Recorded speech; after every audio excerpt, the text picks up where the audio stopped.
നീതിക്ക് വേണ്ടിയുള്ള പ്രാർത്ഥന. എൻ്റെ ദൈവമായ കർത്താവേ, അങ്ങയിൽ ഞാൻ അഭയം തേടുന്നു. എന്നെ വേട്ടയാടുന്ന എല്ലാവരിൽ നിന്നും എന്നെ രക്ഷിക്കണമേ, എന്നെ മോചിപ്പിക്കണമേ. അല്ലെങ്കിൽ സിംഹത്തെ പോലെ അവർ എന്നെ ചീന്തിക്കീറും. ആരും രക്ഷിക്കാനില്ലാതെ എന്നെ വലിച്ചിഴയ്ക്കും. എൻ്റെ ദൈവമായ കർത്താവേ, ഞാനത് ചെയ്തിട്ടുണ്ടെങ്കിൽ, ഞാൻ തിന്മ പ്രവർത്തിച്ചിട്ട് ഉണ്ടെങ്കിൽ, ഞാൻ എൻ്റെ സുഹൃത്തിന് തിന്മ പ്രതിഫലം കൊടുത്തിട്ട് ഉണ്ടെങ്കിൽ, അകാരണമായി ശത്രുവിനെ കൊള്ളയടിച്ചിട്ട് ഉണ്ടെങ്കിൽ, ശത്രു എന്നെ പിന്തുടർന്ന് കീഴടക്കിക്കൊള്ളട്ടെ. എൻ്റെ ജീവനെ നിലത്തിട്ട് ചവിട്ടി മെതിക്കട്ടെ. പ്രാണനെ പൂഴിയിൽ ആഴ്ത്തിക്കൊള്ളട്ടെ. കർത്താവേ, കോപത്തോടെ എഴുന്നേൽക്കണമേ. എൻ്റെ ശത്രുക്കളുടെ ക്രോധത്തെ നേരിടാൻ എഴുന്നേൽക്കണമേ. ദൈവമേ, ഉണരണമേ. അവിടുന്ന് ഒരു ന്യായവിധി നിശ്ചയിച്ചിട്ട് ഉണ്ടല്ലോ.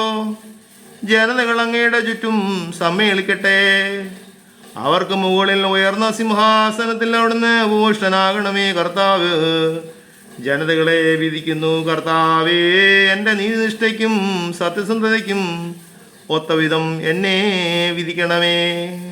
നീതിമാനായ ദൈവമേ, മനസ്സുകളെയും ഹൃദയങ്ങളെയും പരിശോധിക്കുന്നവനെ, ദുഷ്ടരുടെ തിന്മയ്ക്ക് അറുതി വരുത്തുകയും നീതിമാന്മാർക്ക് പ്രതിഷ്ഠ നൽകുകയും ചെയ്യണമേ.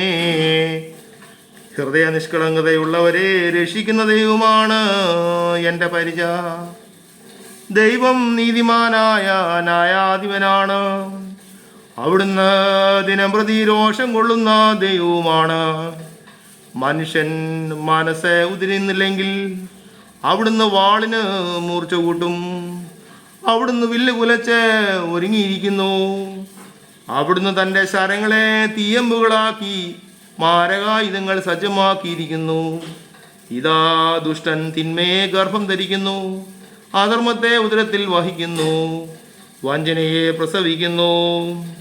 അവൻ കുഴി കുഴിക്കുന്നു, താൻ കുഴിച്ച കുഴിയിൽ തന്നെ താൻ തന്നെ വീഴുന്നു.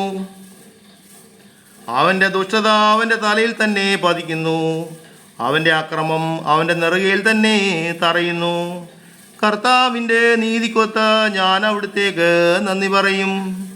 അത്യുന്നതനായ കർത്താവിൻ്റെ നാമത്തിന് ഞാൻ സ്തോത്രങ്ങൾ ആലപിക്കുകയും ചെയ്യും. ബാറിക്കുമോ.